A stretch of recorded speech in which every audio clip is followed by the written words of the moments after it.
William Bartlett and you're watching Continuous Code. There are certain phrases or words that are prevalent on TV commercials that really annoy me because they have little to no meaning.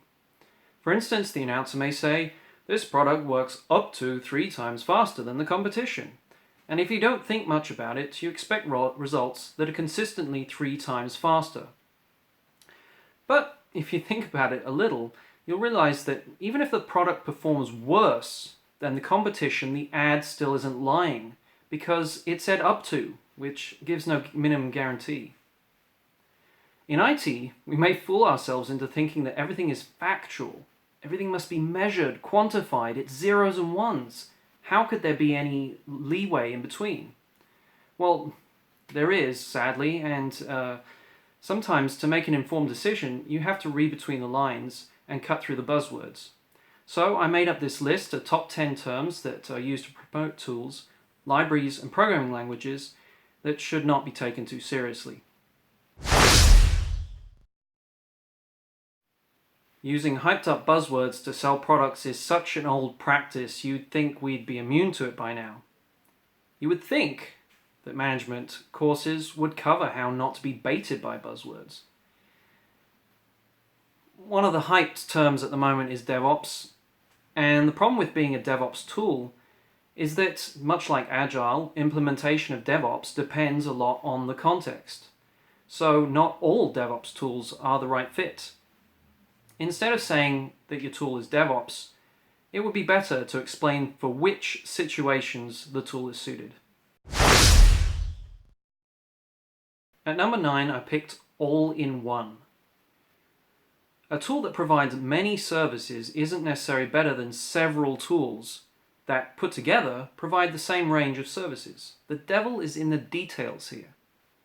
All-in-one tools may be all-or-nothing deals, and may be worse at a certain service than a tool that specializes in that one. On the flip side, several tools may cover all your needs but not integrate well together. Each situation will be different, so don't get lured by the all-in-one. At number 8, I picked the word scalable. Scalable just tells me that it's possible to scale the tool or the library or the solution. But it gives little to no indication as to whether it's easy or not. Some tools are scalable, it is possible, but it's going to take so much effort, and the cost of that effort is much more important to me than just the word scalable. At number 7, I chose vendor lock-in. Let's face it, lock-in is inevitable. This power plug is locked in to this region, like DVDs or Blu-ray discs. What's really important is the cost of migration.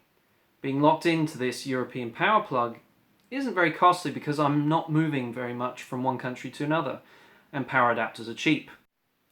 So don't avoid vendor lock-in, but just keep a handle on migration costs.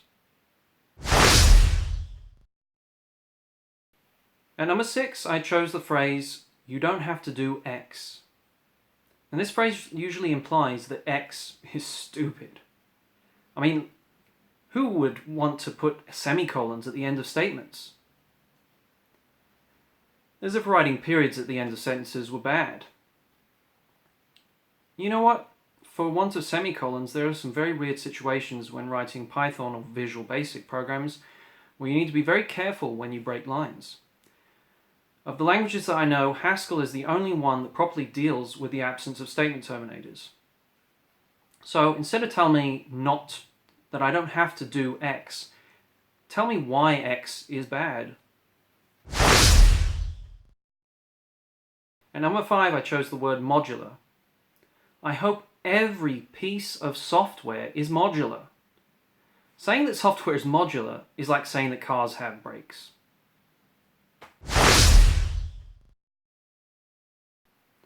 At number 4, I chose the word powerful.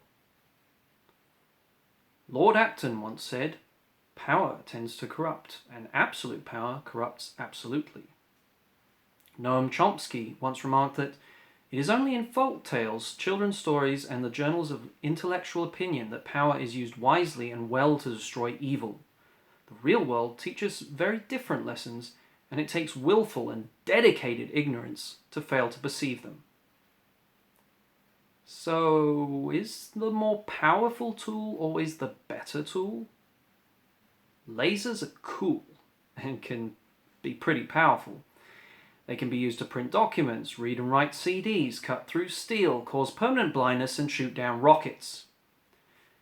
Given the risks, I would choose to avoid working with lasers if I can. And in IT, what is considered powerful?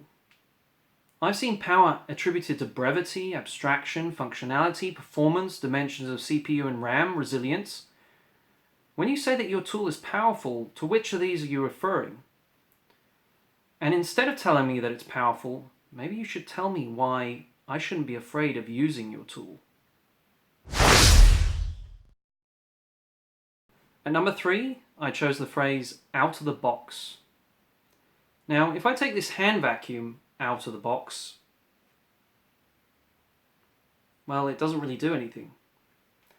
Usually this phrase is trying to imply that setup or configuration of the feature is easy.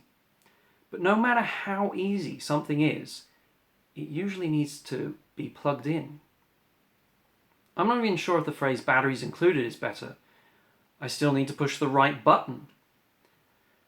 And maybe that's the more accurate phrase, hashtag at the press of a button. At number 2, I chose the word auto-magically. I don't even know what that portmanteau means. It just reinforces the image that IT is magic, which gives lay people the wrong impression and leads them to the worst assumptions. Since we need more people in IT from more diverse backgrounds, we should stop misrepresenting what a computer does and how it works. There is no magic in a computer. They're wires hooked up together that do what we ask them to do, nothing more. And at number 1, I chose the term fast. Usain Bolt is fast. But so are Justin Gatlin, Andre de Grasse, and anyone else who ran the 100 meters at the 2016 Olympics. So what makes your tool deserving of the gold? The English language has so many words. I'd really like for creativity to win out here. And the next time you need to choose between 2 options, please don't be fooled by these insipid terms. And if you want your own tool to win out, give me a better reason not to close my browser on your webpage.